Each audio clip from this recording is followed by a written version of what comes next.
going to start a recording of it just so we have it if we need to go back and check anything for minutes. So I will start that going.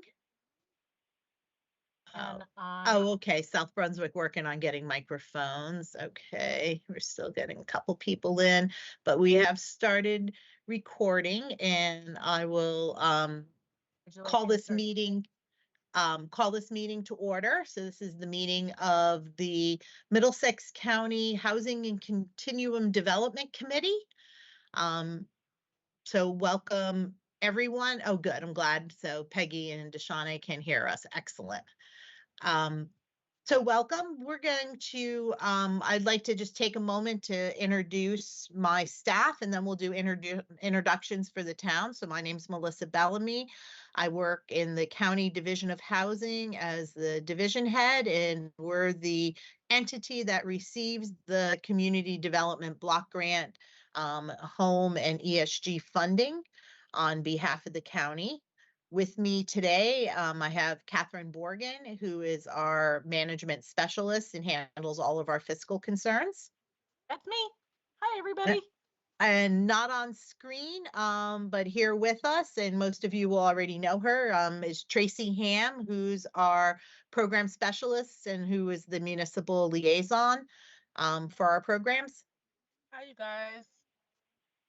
So most of you have had some contact with Tracy, or you should have had contact with Tracy if you're doing the management of the programs. I am going to take myself off camera for a bit, and I'm going to do a screen share of the agenda. We had packets mailed out or emailed out, but you can also follow along right here. And so let's first start in, yes. Can I do a quick attendance roll? Well, that was going to be the next thing that we want to do. If you just call out by municipality and then see who's present. So that'll be the best way to do it. Perfect. I'm going to turn it over to you then, Catherine. Okay. From Carteret.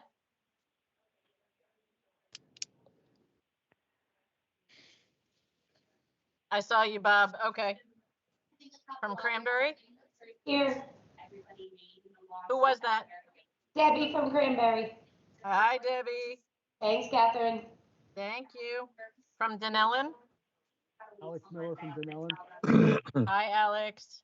How are you? From East Brunswick? Susan Fine. How you doing, Susan? Good, Catherine, you? Good. Good. From anybody from Helmetta?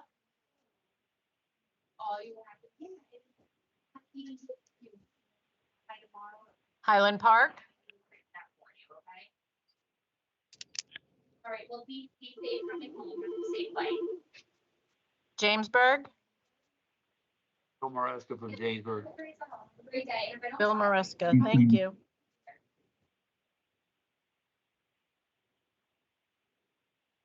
And Michael, are you there too? I am. Okie dokie. And from Metuchen? Hi, I'm Linda Koskowski from Metuchen. I'm attending for Melissa, who was unable to make it today. Okay. And is Becky Cuthbert on too? Doesn't look like it. Interesting. I saw her sign on earlier. Okay.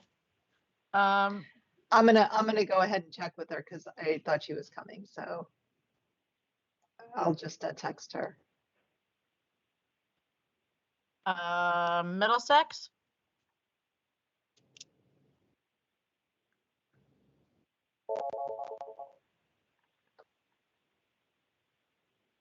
Oh, hi, Terry. Hi, sorry, I was a minute late. Okay. I'm already up to the M, so. I heard that. I thought I was gonna have to come in. I'm like, I'm here. Okay. Milltown? Monroe? Hey, Kathy, Becky says that she's here. Got it. She's in the chat. Beautiful. Thank you for looking at that one, Trace. If you can monitor the chat, that would be awesome. Perfect. I think I saw Harold dial in. Anybody from North Brunswick? North Brunswick, Bill Nelson here. Hi, Bill. Hello. Plainsboro?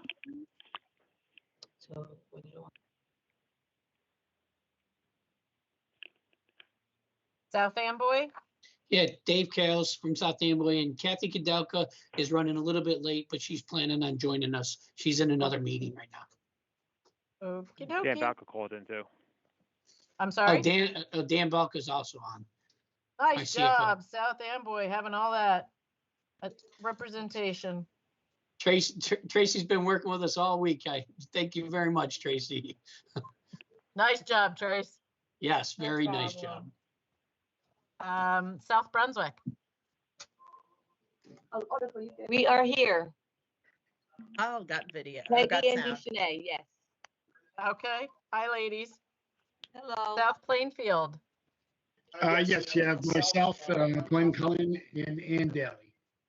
Good job, South Plainfield. South River. I'm here. Is that you, Bruce? That's it's Bruce. me. Okay. And then Spotswood. Jose, right? Hi, Jose. Yep, I gotcha. Terry Hover's on. It looks like Terry came in for Highland Park. I got her. Is there anybody that I didn't mention? Do you want me to go in there? Okay. All right, great. So we got all the, so we definitely have a quorum, so that is wonderful. So thank you all for Oh, I coming missed out and Kelsey. representing. Oh, you got Kelsey? Okay. Great. So the first item of business is to elect a chair and a vice chair to facilitate the meeting and continue running the meeting. So I will open the floor for nominations for someone to be selected as chair. Make a motion for Bruce.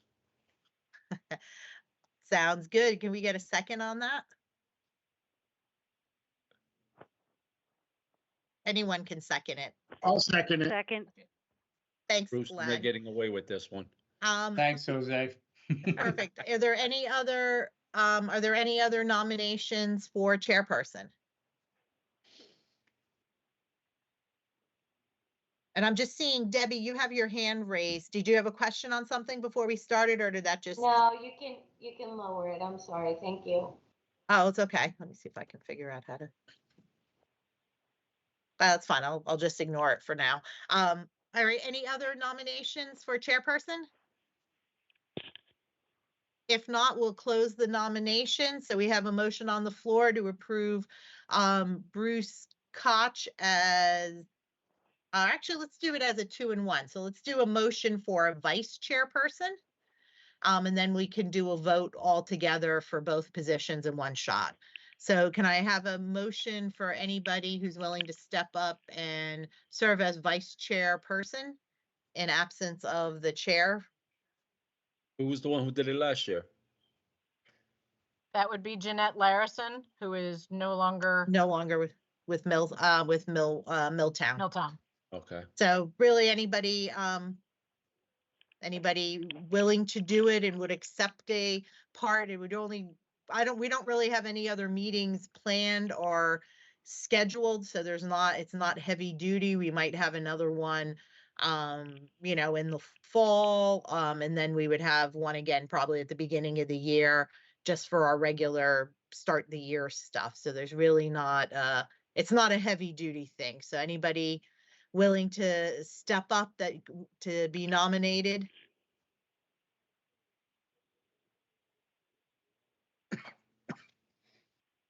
Jose, you want it?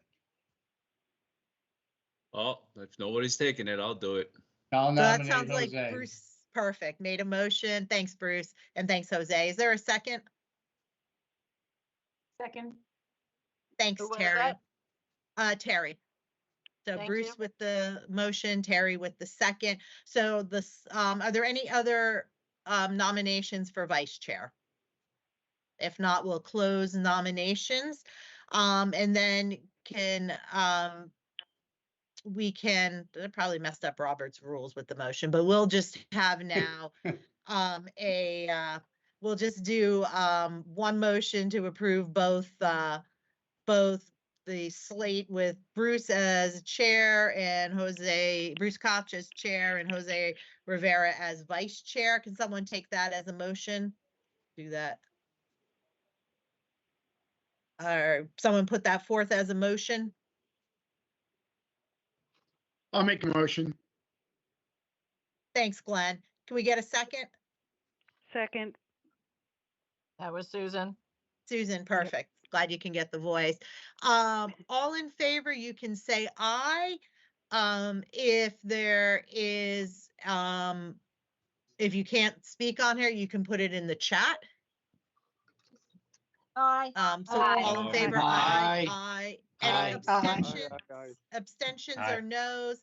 Hi, Mark, we just did a motion to nominate Bruce Koch as chair and Jose Rivera as vice chair. And any abstentions or no's? Okay, so that passes. So Bruce, you are our official chair, and I'll turn over running of the meeting to you. Can go through it or kind of can kick it to us, but you can just run through the You the can agenda run with through us. it. Melissa, go right ahead. Okay. So the next item would be appointment of members to serve on the home committee to review home applications. So you're all familiar with the CDBG program. Home is another funding stream that comes into the county. Whereas CDBG is funding for 18 municipalities in the county, all the ones who aren't large enough to receive their own direct allocation from HUD. So that's how we're all together as this body. For the home, our jurisdiction is slightly larger because it's tougher to get home funds directly through HUD. So the only municipalities in our county who receive direct home allocations are New Brunswick and Perth Amboy. So our home consortium covers 23 of our 25 municipalities. So we can receive applications for the creation and development of affordable housing. That's what the home program is used for. So this committee meets, we usually like to have between 3 to 5 members of the committee. They review the home application after county staff has kind of done a basic eligibility review, and they make recommendations on funding, which go really to the Board of County Commissioners, because the Board of the County Commissioners are the final arbitrators of how the funding is used. But they, in general, will take the recommendations from the home committee. So looking for members for the home committee. I know we I will lost a couple. volunteer. Thanks, Bruce. And I know we lost some people from last year who are no longer appointed to this body. So any other people who are interested, and you shouldn't be one who's coming in with an application. So if your group is coming in with an application, then it's really not wouldn't be appropriate for you to come in for funding. But most of you aren't conflicted in that way. And they Michael usually. Capobianco, are you still interested in being on the committee? Sure. Thank you. Thanks, Mike. And hopefully at least 2 other people who are willing to be on. Usually we have at least one big full meeting and potentially a second meeting during the course of the year. So it's really not a big stretch of time or commitment to it. And you get to kind of learn a little bit more about affordable housing development. You can put me down too. Thanks, Awesome, Jose. Jose.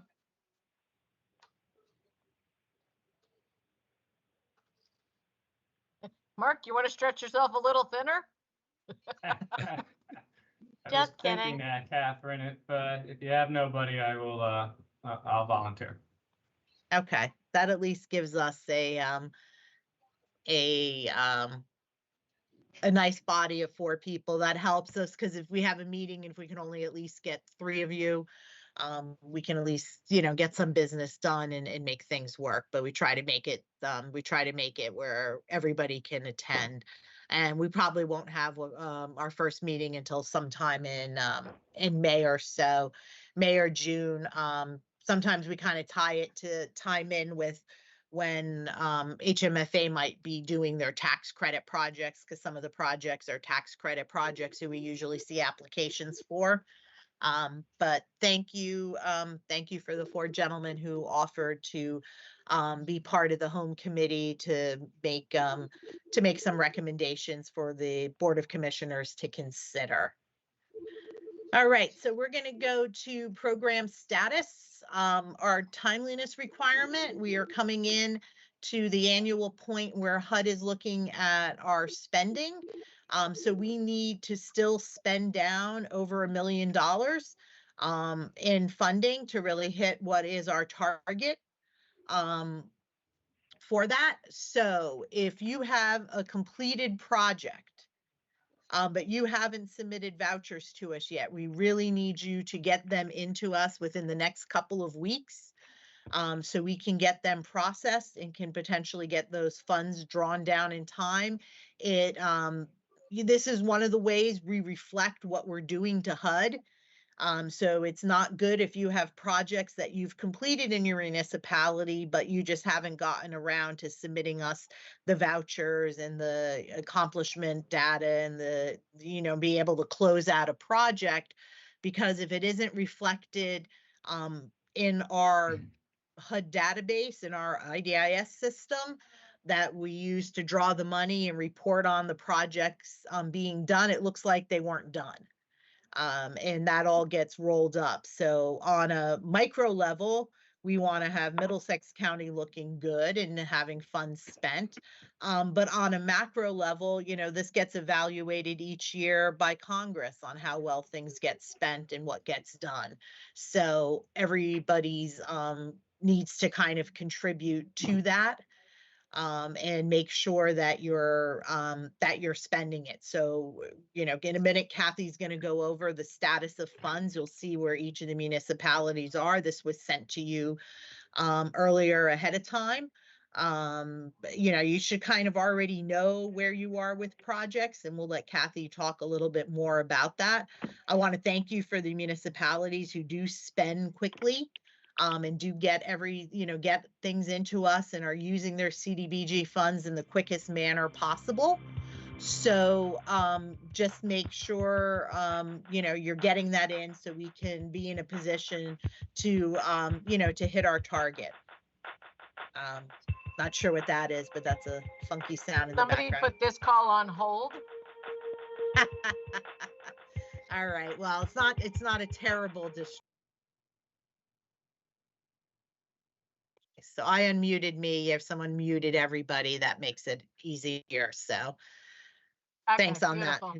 that, who did that. So any questions on the timeliness and the spending and the targets? I'm going to start having my discussion about timeliness. So do you want me to share the status of funds? That would be great. Okay, so let me switch up here. So okay. I'm going to just make this a little bigger. And it was not happy that he could not be part of the meeting now. So as adopted long before I started working at the county 13 years ago, this body adopted a policy of timeliness that at the end of December, each municipality was not to have more than 2 times 1 year's worth of allocation. Following that, at April 30th, they were not to have 1.5 times their allocation, which If you don't have more than 1.5 times your allocation, that clearly means that the county is not going to have more than 1.5 times our allocation, which clearly encourages your spending. So with that, each municipality can look at its individual spending. I will be making phone calls and sending emails so that we can go through this and do an in-depth discussion. However, on broad strokes, if you have public service, such as code enforcement, not code enforcement's not public service, but if you have like the salary subsidy for one of your employees, you have code enforcement, those things should be, I guess, already spent and just need to be vouchered to me. I'm in the office tomorrow. I'm here at my desk today. And then I'm on vacation next week. I am praying that each and every single one of you at least emails me some level of spending so that I can meet this $1.1 million goal. I will be sending out emails every Monday. Yes, I'm going to be a pest, and I apologize for that in advance. But I'm going to be sending out my Monday minder saying, I need vouchers from you. Go ahead and ask your question, Deb. So can we give you a status report? 'Cause we're going to be spending the money soon, but we haven't spent it yet. We're going to be awarding facade grants to members of our urban enterprise zone very soon. And, I mean, as soon as they're each going to get probably around 50,000. So as soon as we award the first two, then we'll be spent out. And I expect that to happen by June. So do you want As that as CDBGs are reimbursable, I can't pay you until you've paid your sub-grantee. Right. However, I would like to say I applaud your effort, but right now you've only got 1 year's allocation sitting in your bank. And I So I'm applaud good, you for right? trying, but You're in great shape, and it'll be good to be. It's a good start for next year, so there's no harm in getting it in, and Okay. doing it. All when you process, because it's good to just get it off the table. exactly. And And that if you makes do it. one in June and one in July, you can send me the one in June that you've finished. Okay, great. Thank you. Not a So problem. Debbie, did you have a question? no, I think her hand was raised from before. No, it won't let me lower it. I'm sorry. No, it's off now. It finally did. So Okay. it's good. Just on a little more with that,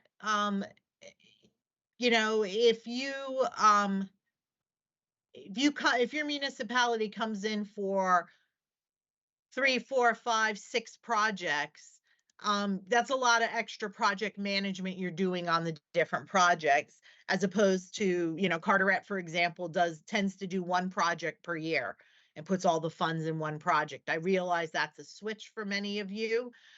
But it's something to consider as you're going through and thinking about the project management and what you have to do to successfully close out a CDBG grant. The more you take your allocation and subdivide it into, multiple projects, that's multiple things you have to manage. So that's something to, this year we already have the applications in.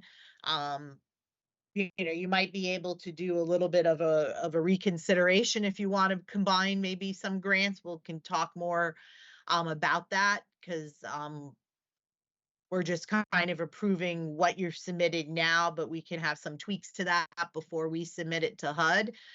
But something to really just consider for future years, and the ability to be able to spend the funds in a quick manner. The less projects you have to manage, the easier it usually is to get that done. And that help you reach that target. So we just wanted to kind of stress on that, on the status. And these are the things that'll help you get it right and have it in a good position. So is there any question on the status of funds, what you have outstanding? As Kathy mentioned, any projects where you're paying somebody a salary, they should be really easy and clean to do.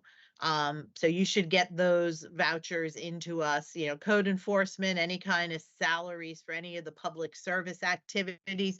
Chances are those public services, even if it isn't salary, you've done them. You've done those programs. You've run the senior programs. You've gotten the work done. Just get whatever you need from whoever it is in your municipality to help submit it, so we can document the work you've already done.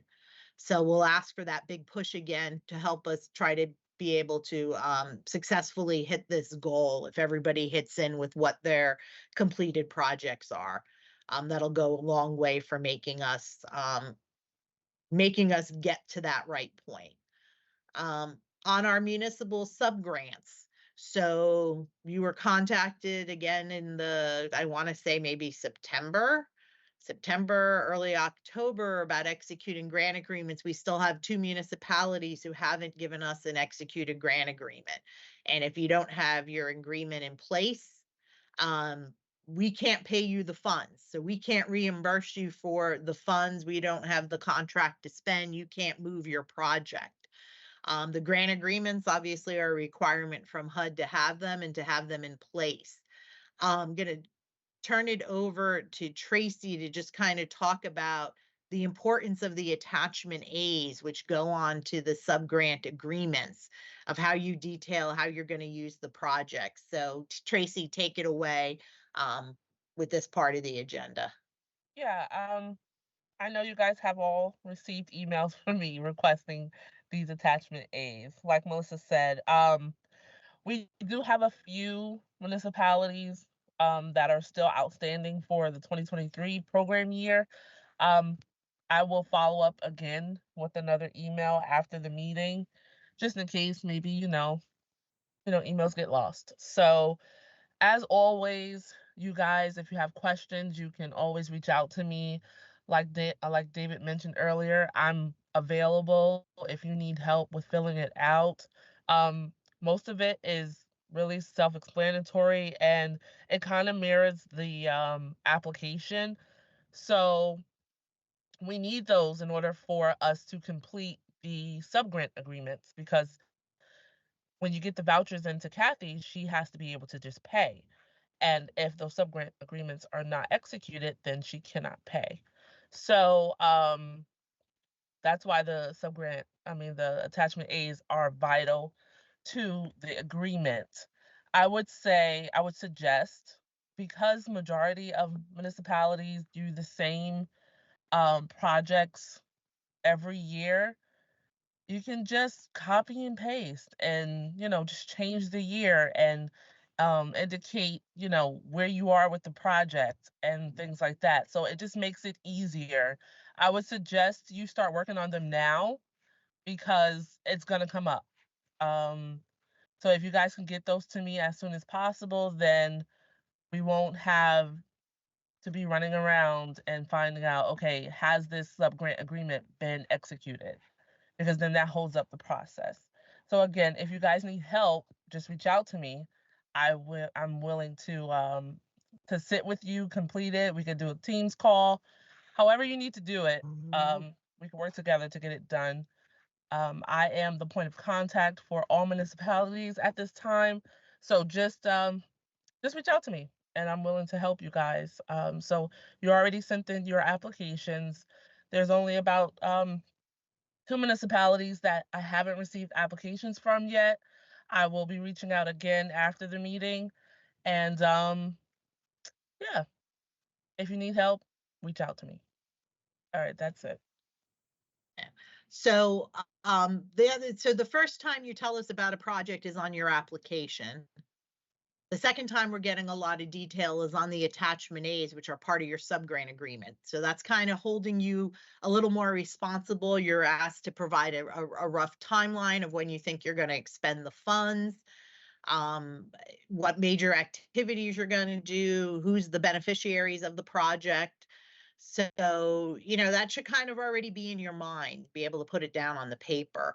The next thing that on the agenda is the quarterly report forms.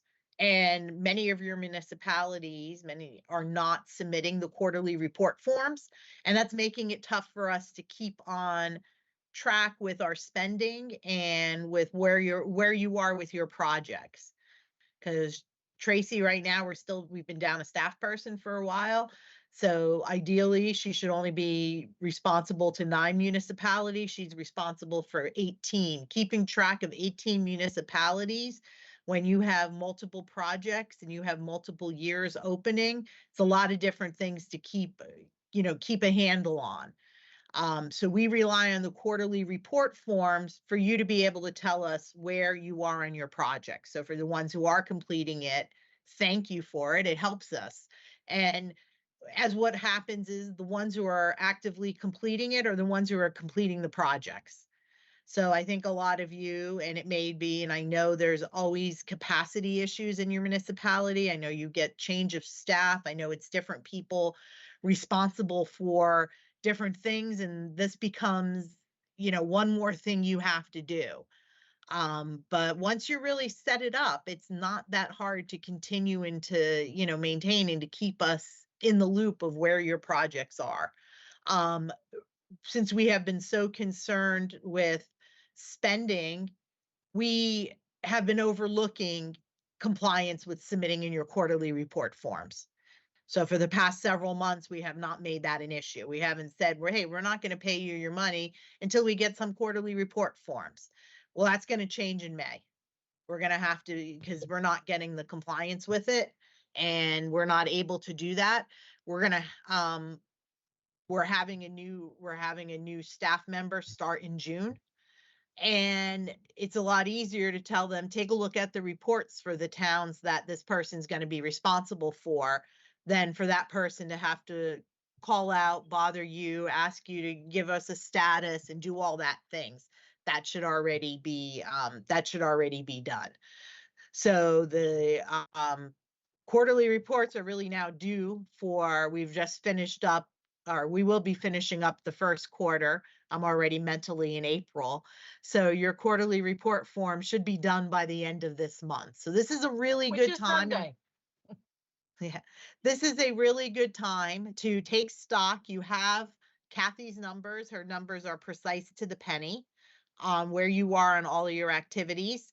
Should be, where are we doing? What are we spending the money from? Get a short meeting with whoever you need to at your municipal level to what are we doing with these projects, and voucher us what you can. Tell us in your report form where all the open projects are on a status, and keep this moving so we don't put any of our funding at risk. So we're going to ask you to do that. Right now, we're going to ask you to get the vouchers in right away. But after that, if you're behind on a quarterly report form, we're going to say, finish that up, and then we'll take a look at paying your voucher. Any questions on that? And we can have Tracy send out to everybody all the quarterly report forms so you have them. Go ahead, Bob. I don't recall getting a reminder about any quarterly reports. When you guys were first doing the quarterly reports, you were sending out reminders, so it was easy to remember to do it. I mean, I run 6 departments, so I apologize for getting to do the quarterly report, but it would be great if we could get a quarterly reminder. Yeah, I agree. We can do that. And I think it's been mainly with the lack of Tracy having to do all this. So we can send that out. I'll put it make in my it a little Monday easier. Minders email. Okay. Kathy can make it a point. I'll help Tracy out on this one. Okay. So that will be good. And I appreciate that, Bob. So we can do it on our end, do a little bit better to kind of send out a reminder and highlight that to you of when it's due. So absolutely. Any other questions or concerns with it? And you can, if you have projects where you're doing, like you do sanitary sewer, and let's say you have 2 years open, You can do that under one report. You don't have to do a different report for each year. You can just note on the report that I'm reporting on the, 2022 and 2023 sanitary sewer project. So if you have a project that's using 2 years worth of funding, you can do one report for that. And if you have questions on that, Tracy can help you back. But if you just, if you have a program that you do, the same program year after year, you can do one report, but you're expected to report on all the outstanding funding for that. All right. And here where I wanted to kind of, all of these things tie together. So if we're not getting vouchers in a timely manner, if you take too long to get your agreements executed because you don't want to do the attachment A and, oh, I don't want to take the time on this detail, or I don't do the quarterly report and report what the accomplishments are, we're not closing projects, we're not drawing down funds, we look like we're not managing the program to the best of our ability. So all of these things contribute to that. And our most successful municipalities are the ones who are doing these things in a timely manner. And I'll plug it again. They're usually the ones that they give themselves less work because they don't try to do 4 or 5, 6 different projects. So different things to consider and to make your lives easier and to make that work. So that's everything on the program status that I had to say. Is there anybody else who has any other comments, concerns? The thing with not meeting timeliness is the biggest fear is that HUD will A, cut our funding, and B, reduce it to the point where it's not even going to be beneficial to a lot of the towns. So I don't want us cut. So please start emailing me. Okay. Anything else for the good of the order on that? All right. So new business, the main part of what we've come to do today. Let me just switch my screen. Okay. Can you make that bigger, please? I absolutely am. Thank you so much. Is that good for everybody? You wanted a smidgen more? I'll go a little bit more. Perfect. Okay. So what we have here is the budget. I'm going to take it to the bottom first. So excuse my scroll, and if you're following on your own screen, you can kind of do that. This is the amount that we might anticipate from HUD, 1.6 million and change. It might be a little more, could be less, but I think it's a pretty solid number. I'm pretty confident it will not be less. If anything, it will likely be just a tad more. Although they did approve the HUD budget as part of the first spending package that got approved a few weeks ago, we haven't yet received our exact allocations. So they haven't given us the notification, hey, Middlesex County, this is how much you're getting in CDBG funds and home funds. We're awaiting that. Once HUD gets once they get the final budget, which they did through Congress a couple weeks ago, they run a formula allocation and they determine how much each jurisdiction's getting and they communicate to them. I'm anticipating that coming in anytime in the next couple of weeks. But we don't have it now. So when we reached out to you at the beginning of the year, we said, this is last year's funding. We're going to kind of use last year's funding as a base. So that was why we had chosen this, this particular number, this 1.670 and $62. So we allocated to each of the municipalities an amount that was based on the formula.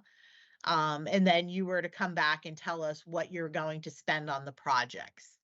Some general things and to be considerate of, when we have this total budget, we are only allowed to spend 20% on admin and planning activities. And then we are only also capped at, our public service cap is 15%. Which means, based on this dollar amount, this is the maximum that we can do for public services.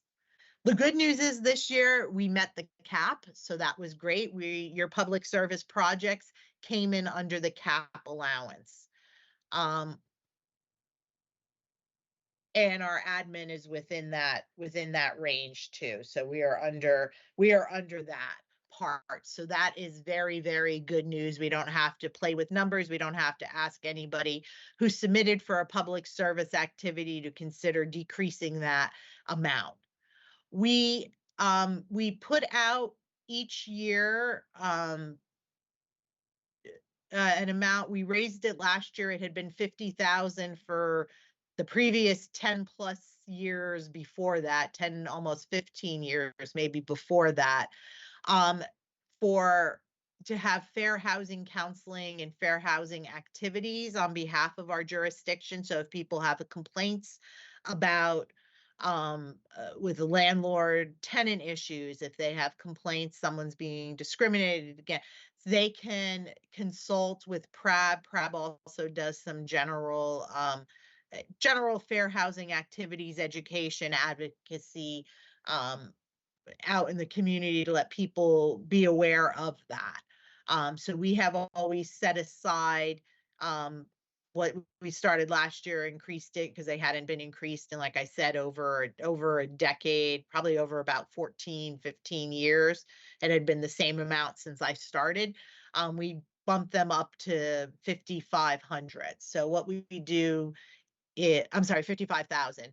We have it split between, this 19,000 is part of the public service cap, but this 35,000 is part of the admin cap. So it was just advantageous for us to not exceed either of those caps, to be able to kind of split it that way. So that's why it appears twice here, but that is the same amount of 55,000 going for PRAB to be able to do that. So we have the projects here that you have submitted for. If it's marked tentative, it means we haven't gotten the final application back yet, but they have indicated to us what the project will be. And that that's an eligible activity. So we were able to do that. Cranberry, one project, and Nolan, multiple projects, but this is what their total amounts are.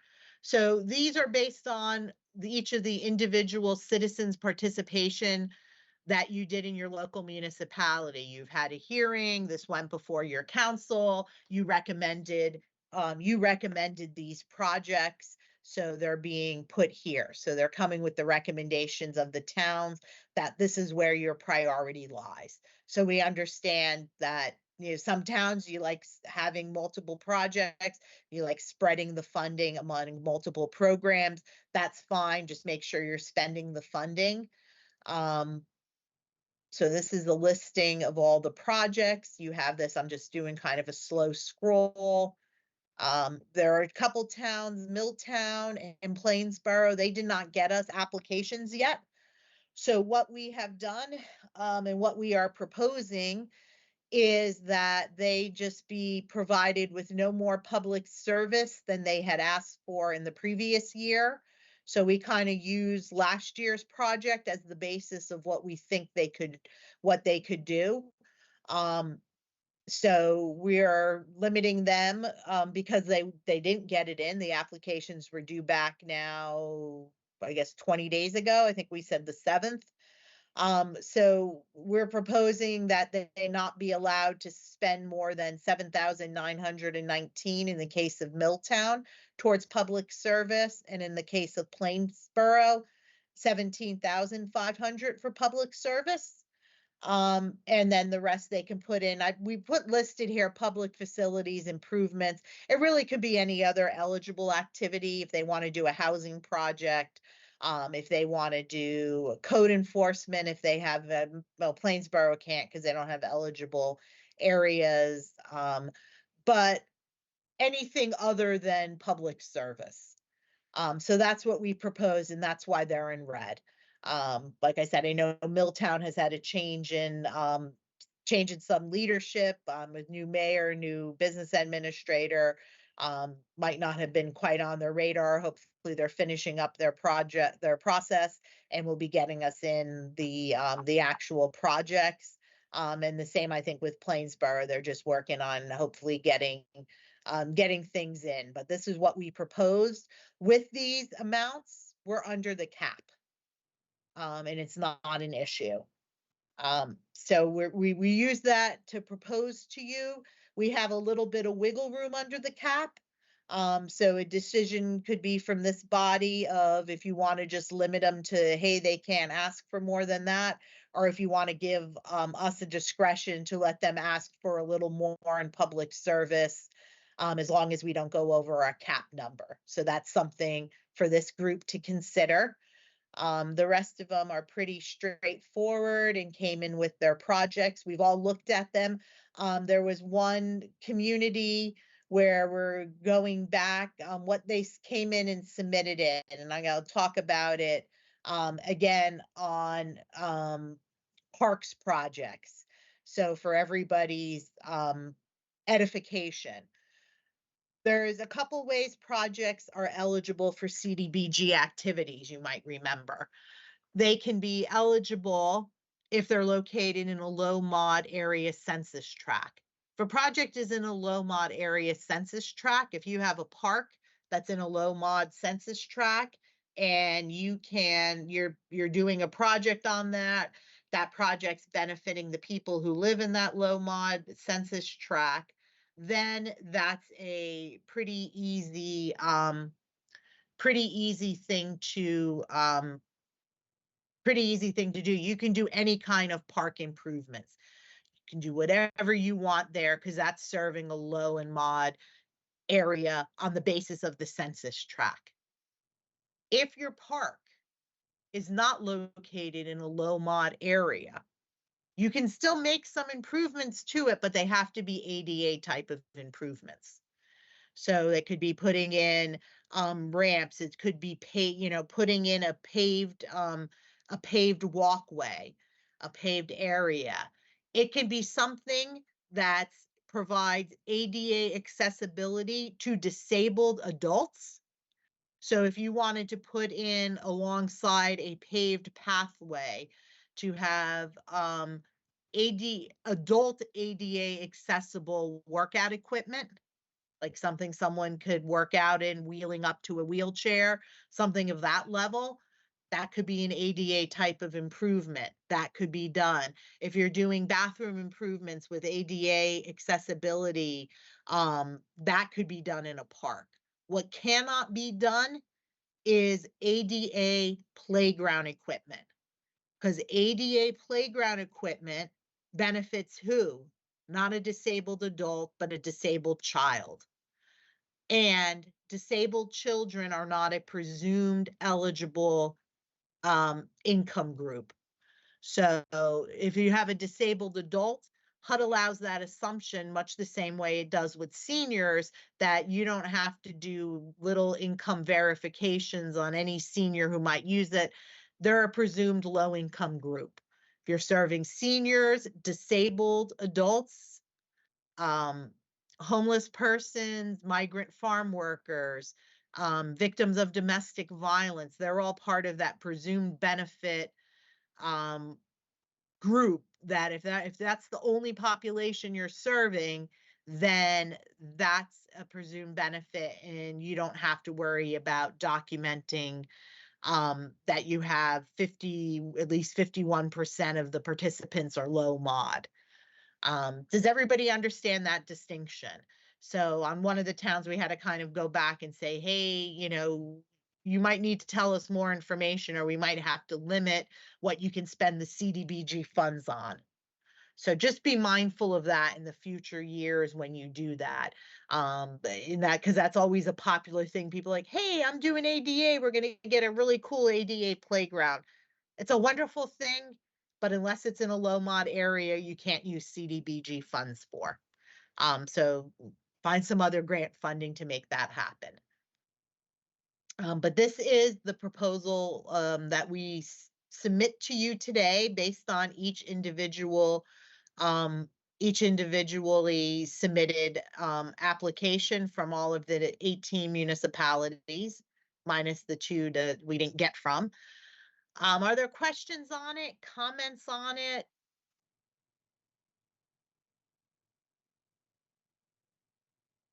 If not, Melissa, do you want to entertain separate votes on the budget and the projects, given the question about the 2 municipalities, or do you think we could try it as a combined as usual and see if it goes?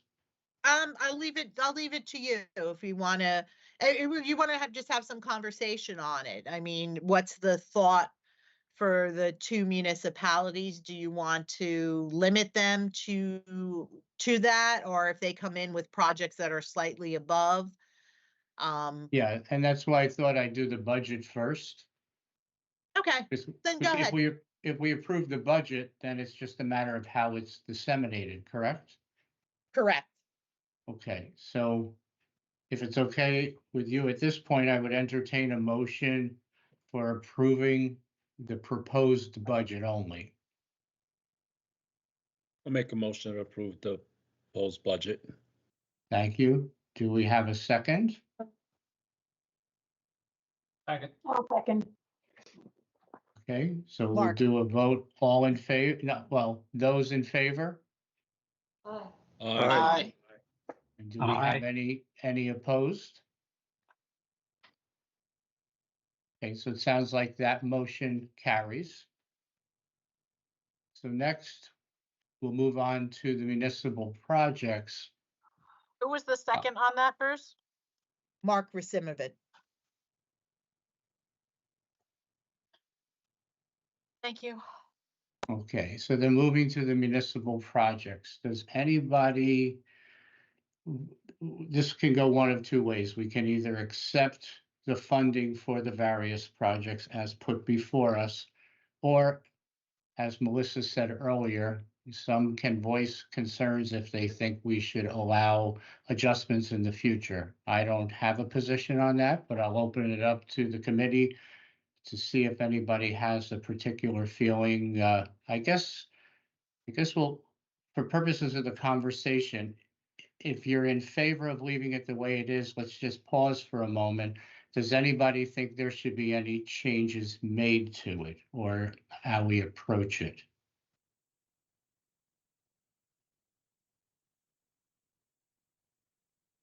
I'm not hearing any. Do you see, Catherine, do you see anybody raising their hands? I do not.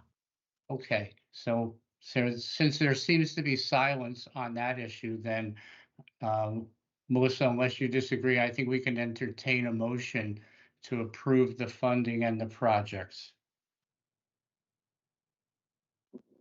Sounds good to me.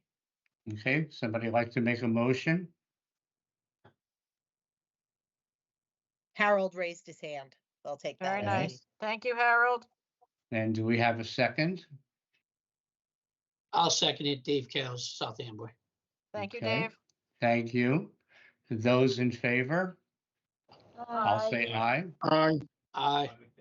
Any opposed? Hearing none, I believe that motion carries as well. Melissa? Perfect. Thank you, Bruce. Okay. So, that's awesome. Thank you for taking both of those actions, and we'll, Tracy will be in continued reach out to Milltown and Plainsboro, and let them know that, and to help them get some, get their projects in for us. We, will be submitting this as part of our plan. The tentative, date that we are targeting for is to be able to submit this, and have it in a format ready to go, or pretty close to ready to go, at least to have a a hearing and an authorization at the May 16th Board of Commissioners meeting. If we aren't able to get everything together by then, or then we'll have it a little bit later, submission by June 6th, but we're kind of trying to target having it on the agenda for the May 16th meeting. To do that, we need to have it, we need to have our admin plan out for 30 days. No, we kind of have, we have to have a public comment period on our admin plan being pretty much complete for 30 days before we're allowed to submit it by HUD. So we can have the authorization at the May 16th meeting and still have our public comment period stretching for, a week or so after that. So I think that's what I'm targeting. We're going to try to have the draft plan done by maybe around the 20th of April, give or take. We have to now take your applications that, now that we know what projects, we kind of have to summarize them, get ideas of how many beneficiaries there are for each project, make sure all their numbers equal, tell the story in our action plan of what we're going to do, and then put that out for, for public comment. So that's going to take at least, at least a few weeks to really get that all together in the format that HUD requires us to do that. But that would kind of be our target. So that's the next thing that happens with that. We will submit them to HUD. They have, once we get it in, if it's complete, they have 45 days to give us back an answer to start. So if we get it submitted by, June 1st, we should then hopefully be hearing by mid-July, hopefully by the end of July. And that enables us to hear from them. They start our contract with us. We have to accept the contract with them, execute that contract, and then we're able to contract with you. But once we know it's been approved, we can start sending out at least draft agreements for you to execute, but for you to start working on. But we can't have you have your municipalities execute them until we get the final word. But what we want to do is we want to start that process to get them as ready to go when that final spending word comes down. Because before we can enter a contract with you, we have to be able to get the grant from HUD and accept that. So it ends up being, we're all playing with meetings. We all have to wait, and we're at the mercy of when the commissioners are meeting. So, we have that challenge to do. But we'll be working with you and communicating with you to have those agreements in place and have all the language correct, have those attachment A's for all these new projects completed. So it's right and quick to go once we have that. So, if we're able to do that and you're able to get a contract executed by the end of August, or by August, then, your projects can be ready to go by the beginning of September. So that's really would be the goal. If it starts dragging longer, it just makes it difficult. You sometimes miss then good construction season if you're, going out for bids in the winter. So all those things factor into it. So we'll be working with you to make that happen, but just wanted you to be aware of the next steps. We're still waiting on our final number from HUD, as I said earlier in the meeting. I don't expect it to be any lower than the 1.6 million and change that we've targeted as part of our budget. I actually maybe anticipate it to be a little bit higher. What we would like to do then is we would like you, if you haven't done so already, Tracy will be reaching out to you and asking you if there is extra funding, tell us what project you want it in. Municipalities who have one project, it's nice and easy. We know what project to put it in. We would prefer you not to put it in public service. If you primarily have public service and you don't really have another project, it's not a prohibition, but in general, we'd like to steer it more towards the construction type of projects. So the improvements to the building, whatever it might be. So we'll be asking you for that. So then we don't have to come back and reapprove it. We'll just put the formula to whatever extra dollars come in, tell you, hey, your municipality overall got an extra, it could be $200, it could be $1,000. I don't know. I don't think it's going to be a big windfall. But we'll be in communication with you about that. We can't submit until we get word from HUD of what the actual dollars will be. Makes it a lot easier to work the plan if we know what the exact expected resources, expected dollars are, so we don't have to go back and change our action plan. But I'm really anticipating, because I want to say they only have, I thought it's only 30 days from when the budget's passed for them to do that. So that's why I'm really anticipating hearing with them in the next week or two. So we'll go ahead with that. And if we haven't done so, if you have multiple projects, we might be asking you what one you would like to put your extra funding into. Any questions on any of the new business things or any of the previous information that we've put out?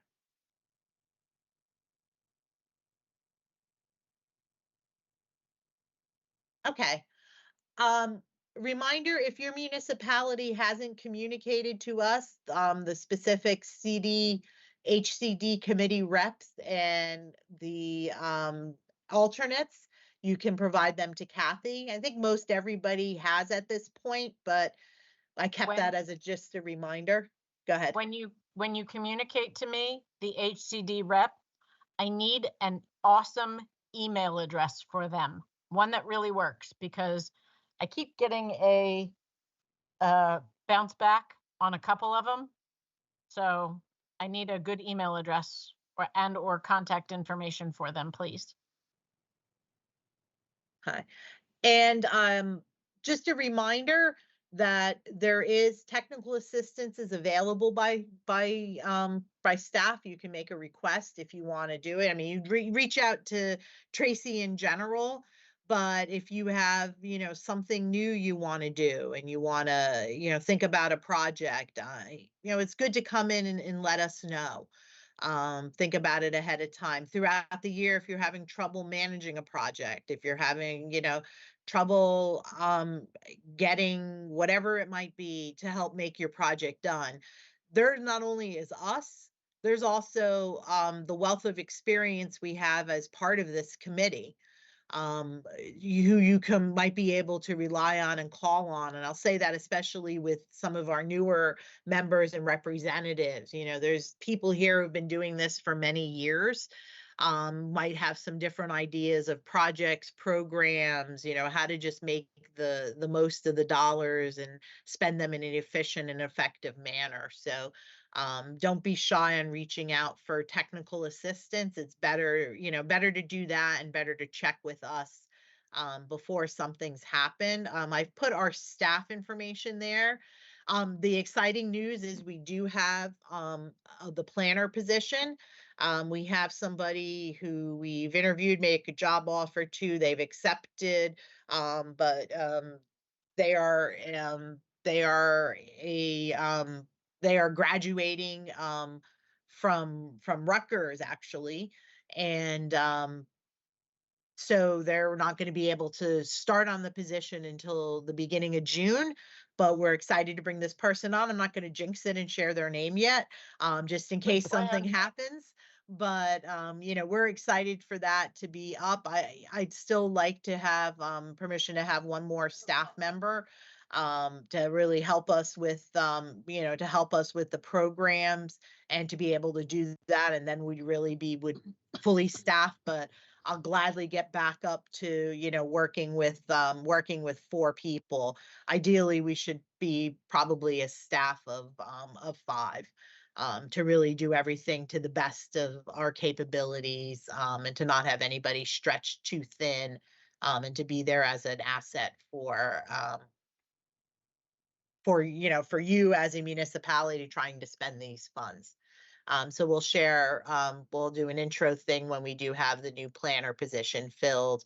And that person will be taking on half of the municipality. So there'll probably be a transition period before, before the, during the summer and as the year kind of, as the year kind of starts. But that person would be working on all the new projects that were just approved for whatever municipality that they're assigned to. So that's the gist of what's happening. Just another quick highlight. I didn't really put it on the agenda, but in addition to doing an annual action plan to HUD every year, every 5 years, we have to do a more detailed consolidated plan, which has talks a little bit more about the needs, the housing and community development needs at large, and sets some kind of larger scale goals to be accomplished over the next 5 years. So this planner position is going to be taking a major lead role on that. We might be asking information from you or to reach out to your towns and solicit some information and things that are needed, wanted in the municipalities. We give the most flexibility to the municipalities to help select the projects and the programs and activities that they want and that you think best serves your community. So we're not changing anything like that, but it'd be helpful to know what the different groups are thinking about and what we can do and what we should be thinking about over the next 5 years. So that would cover from next year's grant applications. So 2020, July 2025 through June 30th of 2030, which really just sounds absolutely insane if I counted my years right. Kind of So crazy. yeah. So that's that. Anything else for the good of the order? Any questions? Things to ask?